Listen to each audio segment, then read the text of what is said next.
السلام عليكم، مرحبا بكم معايا في قناتي مطبخ فوزيه. كنتمنى تكونوا بالف خير وباحسن الاحوال. اليوم ان شاء الله نحضر معكم كيك بدون فرن ولا قالب كما كتشوفوا معايا، غير بالكاسرونه كيجي زوين بزاف وطالع، وغير بيضه وحده.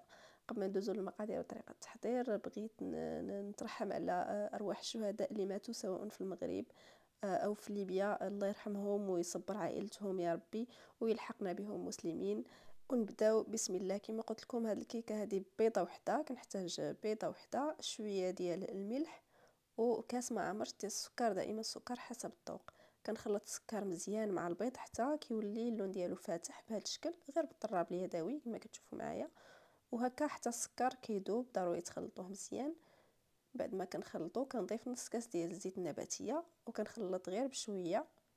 بعد ما كيتخلط الزيت كنضيف كاس ديال الحليب، وكنخلط مزيان، وكنضيف كيس ديال السكر بنكهه الفانيلا، وكنبدا نضيف الدقيق بشويه بشويه. ضفت الكاس الاول والكاس الثاني، كنضيف 2 معالق كبار ديال الكاكاو المر وكنخلط.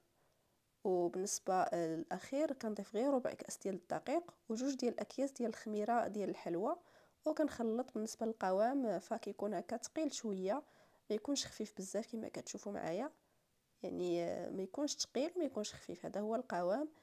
وهنا عندي كاسرونه دهنتها بالزبده وفرشت فيها ورق الطبخ. ضروري ديروا ورق الطبخ باش هاد الكيكه هذه ما كتحرقناش من التحت. ورشيت الدقيق. وهنا عندي واحد الكاس باش يعطيني داك الشكل ديال الكيك من الداخل، دهنته بالزبده وغادي نرشوه بالدقيق باش ما تلصقش فيه كيكه. وكنحطوه في الوسط ديال الكاسرونه. وما تخافوش، هاد الكاس هذا راه ما كيطرطق ما حتى شي حاجه. يعني بزاف الناس كيتخوفوا يديروا الكاس، فانا يعني فايت لي دخلته للفران ودرته فوق البوطه اولا فوق، يعني ما دخلتوش الفران وما طرطقش. غير هو ملي تحيدوه من الكيك حاولوا انكم ما تحطوش في شي حاجه بارده اولا تخويو فيه الماء. كنخوي الخليط ديال الكيك كما شفتوا معايا، وكنحاول نوازنه، وكندير هكا واحد المنديل باش كيمتص داك البخار اللي كيطلع، والوجه ديال الكيكه ما كيفزقناش. كنغطيه مزيان بشي غطاء ثقيل. خاص هذا الغطاء هذا ما يكونش كينفس، كنتقل عليه. وكنشعل النار اللي كتكون مهيله بزاف كما شفتوا معايا، شمعه اقل ما يمكن، وكنخليها كطيب. كنحاول ندير الكاسرونه في الوسط ديال النار، وكنخليها نص ساعه. عاد كنفتح عليها، ما تفتحوش قبل نص ساعه. كنتكها بالكيردون. الا خرج ناشف راه كتكون طايبه. في حاله الا دازت نص ساعه وحليتوا عليها ولقيتوها مازال ما نشفتش من الفوق، فكتعاودوا تغطيو عليها وكتخليو النار مهيله. اهم حاجه هو تكون النار مهيله، وكتخليوها حتى كطيب. حاولوا ما تجهدولاش النار باش ما تحرقش. اهم حاجه هي تكون النار مهيله. صافي من بعد ما كتنشف كنقلبها. كنحيد هذا الكاس بهذه الطريقه لان كيكون مازال سخون. وهنايا نحضر واحد الصوص اللي كنحتاج فيها 20 قطعه ديال الشوكولاته السوداء، واحد الكيس ديال الكاكاو المر، ونص كاس ديال الماء. كنديرها فوق النار، وكنبقى مره نشوف الختوريه ديالها، يعني كنديرها في واحد الطبسيل اللي كيكون بارد، وكنشوف كنخليها حتى كتختر على حساب القوام اللي بغيت انا. المهم انا نخليها بحال هكا لان ملي كتبرد راه كتزيد تعقد واحد شويه. صافي غادي نحيدها من فوق النار، وكندهن بها الكيك ديالي. هاد الصوص هذه كما شفتوا معايا راها ساهله واقتصاديه، يعني ما فيهاش بزاف ديال المكونات. كندهن في الاول هكا الجوانب باش يعني الكيكه ديالي كامله كتلبس بالصوص. عاد كنخوي من الفوق.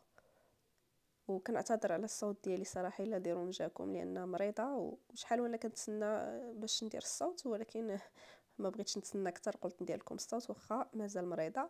المهم الله يشافيكم ويعافيكم. هنايا قطعت لكم الكيك ديالي كيفاش كتجي. صراحه كتجي زوينه بزاف، كتجي رطبه ودغيا كتوجد. كما قلت لكم الا درتوها غادي تولي تجيكم حسن وسهل من الكيك ديال الفرن، لان دغيا كطيب. وكما شفتوا معايا غير بيضه وحده وراه كتجي طالعه وكتجي زوينه بزاف. الا بغيتو ديروها في الفران يمكن لكم ديروها في الفران حتى هي كتجي زوينه، غير بالنسبه للناس اللي ما عندهمش الفران، لان بزاف الناس طلبوا مني وصفات بدون فرن، فكنحاولوا نلبيو الطلبات ديال الكل.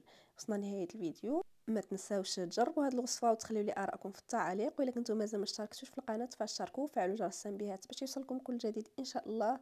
ونتلاقاو فيديو اخر ان شاء الله. بسلام عليكم.